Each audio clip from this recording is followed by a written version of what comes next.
How to deactivate your Facebook account. Deactivating your Facebook account is temporary.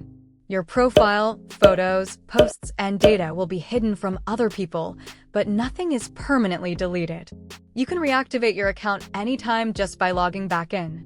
The steps for deactivating and deleting an account are almost the same, so make sure you choose the correct option.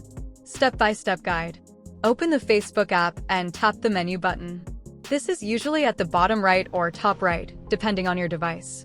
Tap the gear icon for settings or go to Settings and Privacy, then select Settings. At the top of the Settings page, tap on Account Center. Scroll down to Account Settings and select Personal Details. Now tap on Account Ownership and Control. Select Deactivation or Deletion, then choose your Facebook account. Annoyed? Make sure you select Deactivate account, not Delete. Deactivation is temporary, and you can still use Messenger if you want. Deletion is permanent and cannot be undone. Tap Continue.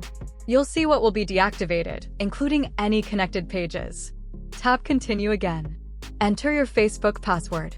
Choose a reason for deactivating, then tap Continue. Choose whether you want Facebook to automatically reactivate your account, or select Don't Reactivate Automatically. If you're sure, tap Deactivate My Account at the bottom. That's it.